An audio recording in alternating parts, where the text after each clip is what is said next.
Hi everyone, my name is Melina Messing. I'm the Scientific Director of the Ren-Nu Program at Santa Barbara Nutrients.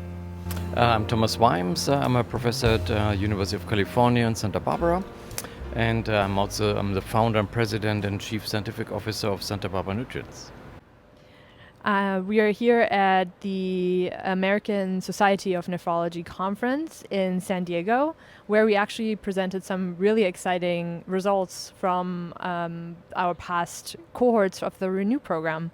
And we would like to share some of that data with you today. So Thomas, tell us a little bit about the program. Yeah, so as you know, the RenNu program is a very intensive nutritional intervention program for people with polycystic kidney disease. And it's a 3-month program remotely run, so anyone can do it from home. It's supervised by nutritionists, dietitians. There will be there are weekly meetings. There's like weekly themes and modules about different topics on how to implement a low carbohydrate ketogenic diet, how to avoid renal stressors, how to incorporate the medical food Keto Citra in it, and a gazillion things of interest that make it like a safe experience for anyone with PKD. So the RenNu program is really built around the use of our medical food Keto Citra, which supports ketosis. It contains the exogenous ketone beta-hydroxybutyrate. It also helps to improve the risk for kidney stone formation, or these microcrystals. That's an important component. That's where the citrate comes in.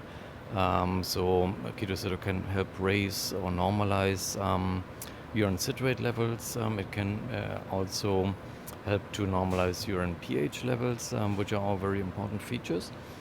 So it's really the whole package. It's use of this medical food, Keto Citra, plus the nutrition and lifestyle changes. Yeah, Keto Citra is great because it gives the participant of the program and the patient just an extra security blanket, especially on those days where maybe it is tricky to get all the dietary changes right. Keto Citra just protects the kidneys, and you can have it on the go with you, and it just makes you feel like you're always doing something good for your kidneys, even on the very busy days. And I think an important feature of the RenNu program is that, especially towards the end, participants learn how to make it really sustainable for them, for the long term. So there's one feature is called carb flexing, right? So initially you start with like really low carbohydrate intake, you get into ketosis, and eventually you start to flex your carb muscles a little bit and start increasing carb intake, and keep monitoring the ketones to make sure you don't get kicked out of ketosis. So everyone can find out how much they can get away with, which I think that's important. And also, the continued use of Keto Citra actually means that even if somebody falls off the wagon, there's whatever Christmas break, you have family feasts and so on, that really helps to bridge those gaps and keep people in ketosis, and keep protecting from these renal microcrystals.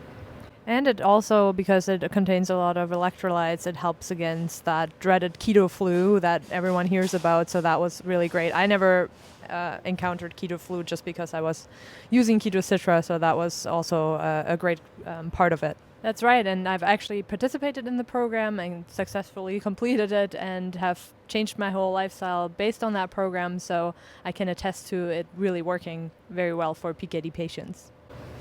Yeah, so at the conference here, as you know, we presented a poster presentation on some of the outcomes of the program, and so over 200 people with PKD have gone through the program already, and we were able to get data for many of them, essentially the before versus after data, crunched the numbers, to see what are the outcomes, and got some really interesting findings which we presented here.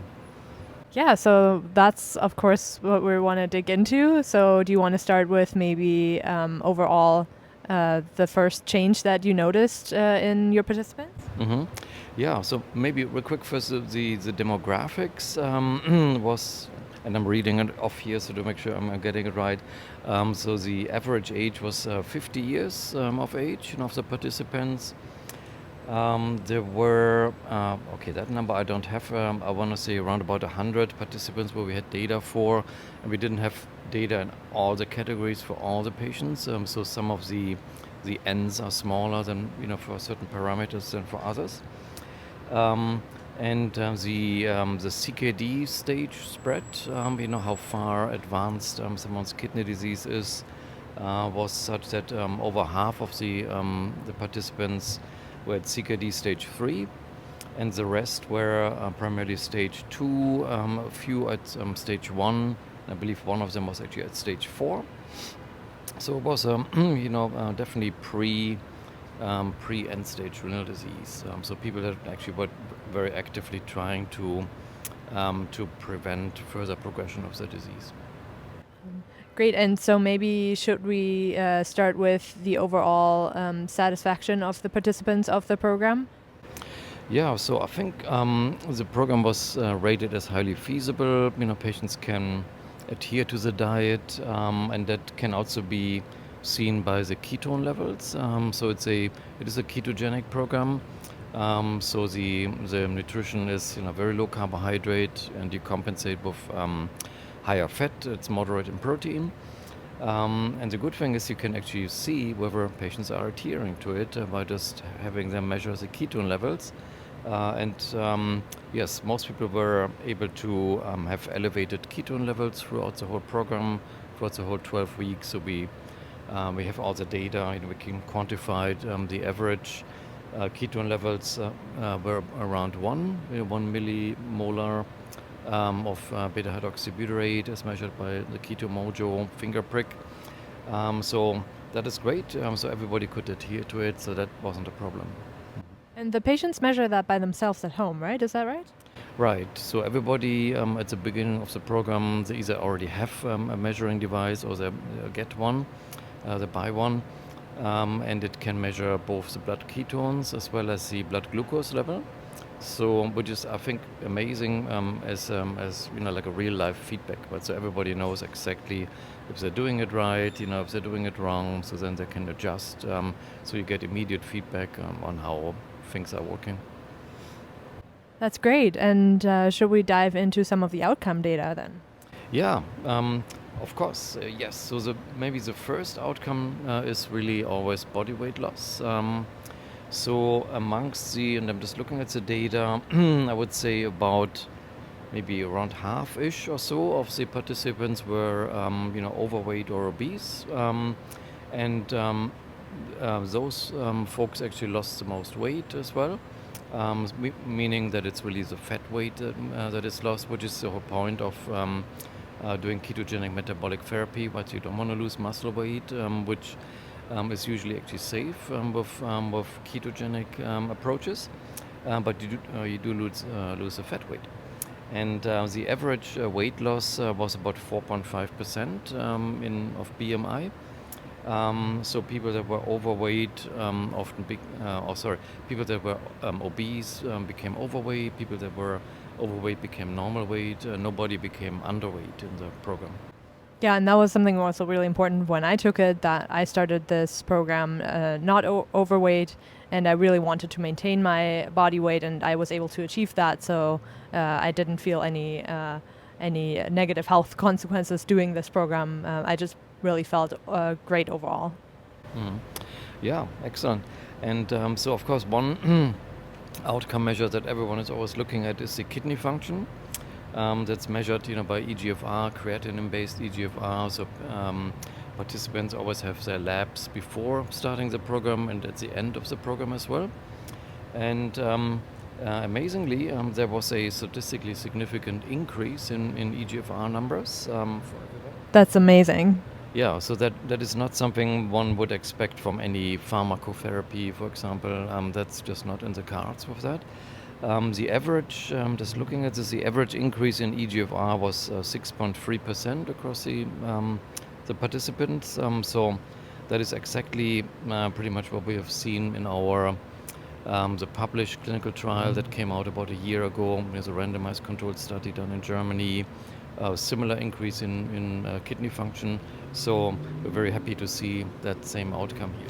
Yeah, because as PKD patients, we always hear there's nothing you can do and you're just waiting for your kidneys to fail. And here we have clear evidence that that doesn't need to be the case. So this is super exciting. Yeah, so of course, there's no guarantee that for every single person numbers will go up. So it's, this is just for all the participants together, that's the average. Some went up more, some went up less, maybe some declined. And that's always important to keep in mind, right? So not everybody is the same. Another outcome that was actually pretty striking was improvement in pain levels. So many people with PKD have kidney pain.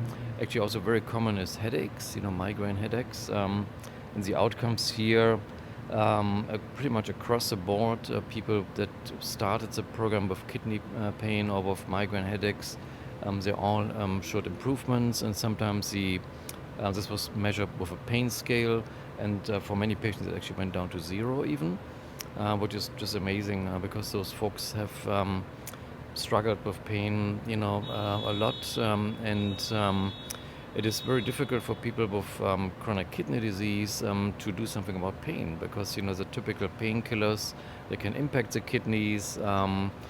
It's very difficult to medicate for that. Yeah, and maybe you had some experience with pain levels. I did. I was in the same boat. Pain in my sides, and also just high rate of kidney infections. So all of that went away from me and hasn't reoccurred ever since I made this lifestyle change. So it was quite impactful actually. Yeah, wow, that's amazing. Yeah, so that's very typical. Another thing that also happens oftentimes very early on in the program is that hypertension improves, right? So high blood pressure, which is very common in people with PKD, and so we crunched the number. About half of the participants that were on antihypertensive medication, half of them were able to either completely stop the medication or reduce the dosage, which is also not something that usually happens, right? In normal management of the disease, people only add more medication over time. Here, half of them were able to deprescribe. This is so great, just for even the quality of life of the patient and more freedom for the patient. So those are really great results.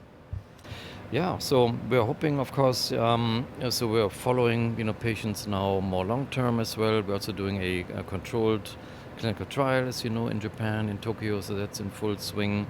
So we're hoping to get, long-term outcomes, larger patient numbers, a control group as well. But I think, the way it looks is really amazing. Probably, much better than any pharmacotherapy that is, being tried or have been tested in clinical trials. What was your overall experience of, just going through the program, doing the diet and lifestyle changes? Do you feel like that's sustainable for you?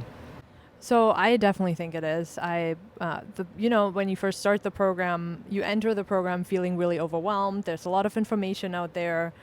You hear keto diet and you're scared. This is so restrictive maybe, and there's so many different versions of a keto diet that you could potentially do.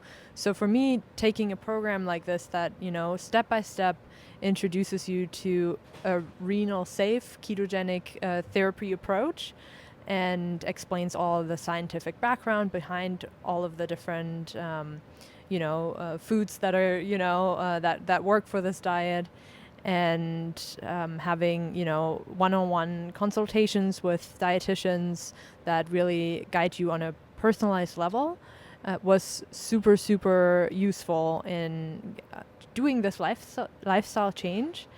But then when I went through the program, it had become all habits, so I didn't really I don't have to think about it anymore, because now I'm just used to eating this way, and I'm in ketosis all the time, and I feel fantastic doing it.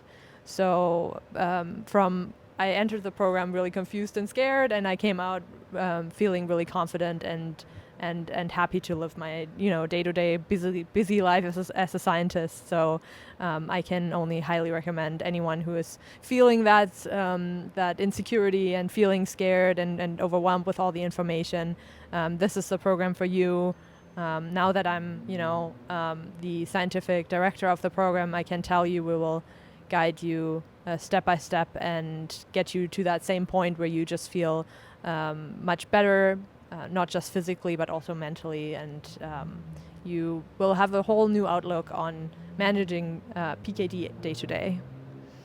All right, so thank you so much, Thomas, for your time today and explaining all these fantastic results to me and the audience. And any last words you would like to say? Yeah, thank you, Melina. I'm really looking forward to you being the scientific director and integrating the program in our clinical trials, measuring outcomes.